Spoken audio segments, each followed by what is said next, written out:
Maligayang panonood pong muli. So ngayon po, i-share ko lang sa inyo itong ating bagong bili na battery charger. At dito po, si Kuyang Technician po ay tinetest po yung ating bibilhin na bagong charger. At saka tinuturo niya kung paano yung tamang setting. Yan, saka yung yung saan siya i-on dito. Yan, saka yung adjustan niya sa kanyang charge. So meron siyang setting dito. So depende po yan sa kung anong brand o ano yung model ng inyong nabili na battery charger. So dito naman ay dito nakalagay dito new bat, yan. Meron din siyang old bat or used battery na setting. Tapos ito pwede itong 5 batteries na sabay-sabay na i-charge. So pang heavy duty po itong charger na to. So dito titest ng ating si Kuyang Technician kung gumagana yung ating nabiling charger. At saka syempre meron din tong 1 year service warranty sa kanilang shop. At saka titest din niya kung paano ba yung setting ng tamang pagsukat ng tubig ng ating mga baterya. So mamaya papakita ko sa inyo, ginamitan siya ng hydrometer. So paano ba magsukat ng tubig, especially yung mga ditubig o yung mga lead acid battery. Siyempre kailangan din nating sukatin yan kasi pag hindi na pumasa yung kanyang tubig o yung kanyang lead acid battery, ay hindi na rin yan magcha-charge. Kahit anong charge mo pa ay hindi na talaga yan magcha-charge kasi nga damage na, o halimbawa damage na yung kanyang mga plates, o kailangan ng palitan o contaminated na yung kanyang tubig o yung kanyang battery solution. So yan yung pinaka hydrometer natin, yung kulay green dyan. So meron niyang gauge, so hindi lang siya klaro, pero kung para sa mabilisan na mabilis na pag-test, so kapag nasa green yan at saka white, so okay pa yung baterya natin.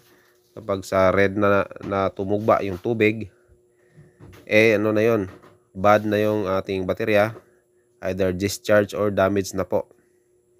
So yan, at dito yung ating malapitan na video. So makikita nyo dyan, yan yung ating power on, tsaka yung ammeter niya nandyan, yung may nakalagay na letter A.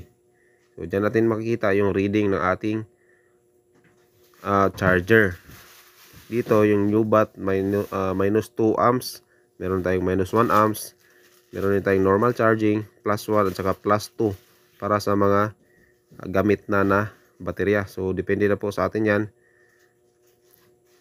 kung ano yung ating pagka setting na ating charge. Pero sabi ni Kuyang Technician ay kapag kabago, so lagay lang natin dito sa new bat up to normal, kasi nga pang heavy duty itong baterya na to, ay malakas to sa madali na siya mag overheat kapag nilagay nyo dito sa mataas na setting. Pero safety pa rin naman kasi meron din itong fuse, saka meron siyang overheat protection.